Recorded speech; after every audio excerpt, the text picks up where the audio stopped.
Hi, this is Gloria Heck with Remax Direct. And people keep asking, should I buy now? So let's compare how it used to be and how it is now. So hang on.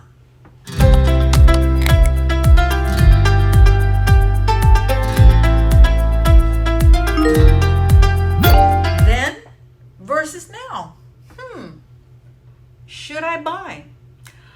I've been following the headlines, the reels, and the TikTok, and I keep seeing these scary messages about the real estate market crashing. For the last few years, interest rates have been at an all-time low, while home appreciation has been at an all-time high. It's been insane, and frankly, I'm happy to see things calming down to a normal pace. Buyers over the past 2 years have had to overpay by thousands, in some cases anywhere from $50,000 to $100,000 in this market, because they were competing with 20 to 40 offers on just one property. People had to wait for an open house to see the property, and they only had 1 weekend to see the house and make that offer by Monday, when the seller was going to sit down with their listing agent and review all the offers to decide on the highest and best offer. Yeah, I know, because I was that listing agent. In order to compete, buyers had to waive their appraisal contingency, and they had to pay the difference between the appraisal and their offer. And in some cases, they had to waive the inspection and foot the bill for the repairs on their new home. In order to win the bid, they had to offer the seller a post-occupancy of the property, sometimes up to 3 months, at no cost to the seller.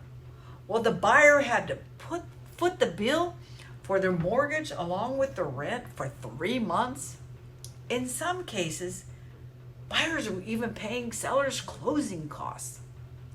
People were doing almost anything to get that home and that low interest.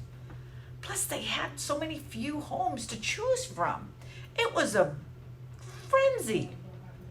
So let's take a look at the numbers to see what it really cost buyers over the last 2 years to get their dream home. Okay, we're going to look at the numbers.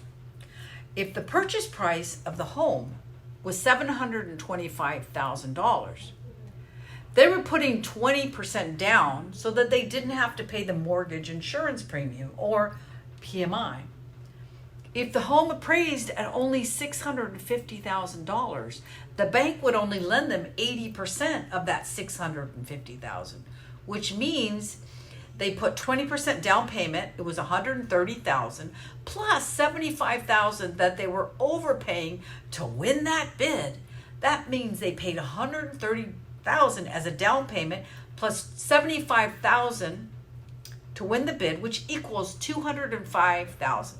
But that's not the end of what it cost them to buy their home. They waived repairs, which they now have to pay. So let's say that's an additional $5,000, which brings their expense up to $210,000 that they're paying. Plus, they let the seller stay in the house for 3 months, but they paid the mortgage, which cost them $3,000 for 3 months, or $9,000. So not counting their closing costs, they paid $219,000 out of pocket to buy their dream home.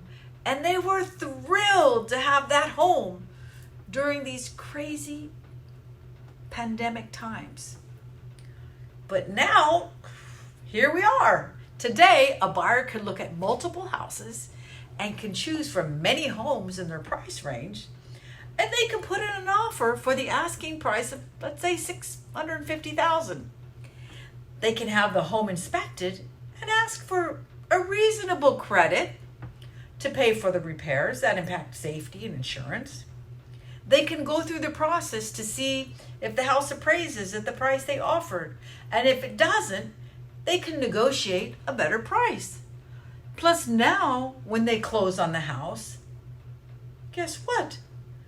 The seller actually moves out. Their down payment is still 20% of the $650,000. So they're paying $130,000, not counting the closing costs, instead of the $219,000 they would have paid, not counting closing costs, which is saving them $89,000 cash up front to purchase right now. So they're saving $89,000 up front. That's a lot of money. With the buyer saving $89,000 up front, they have an interest rate of about 5.7 and they have a payment of about $3,500. At this higher interest rate, their cost is $826 more per month. But they saved $89,000 up front in costs. That $89,000 can cover the extra $826 a month that they have to pay in interest for 108 months. That's 9 years. Within that time, buyers will be able to refinance or sell the house. They'll also be able to write off the interest they're paying on their taxes. If you are thinking about buying and are comfortable with the monthly payment, buy the house. This time around, you get to save your extra cash up front.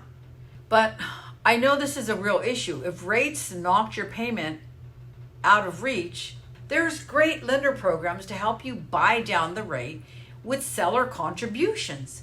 The interest rate only matters if you're going to pay off the home in 30 years and never refinance.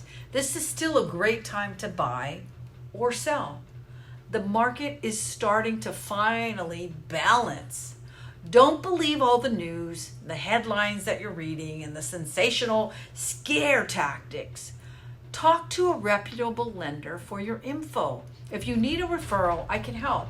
A lender can run all the different scenarios to see if it's a good time for you to personally buy. It's really got to be your choice. So, thank you for visiting the channel. Make sure to subscribe so you don't miss anything.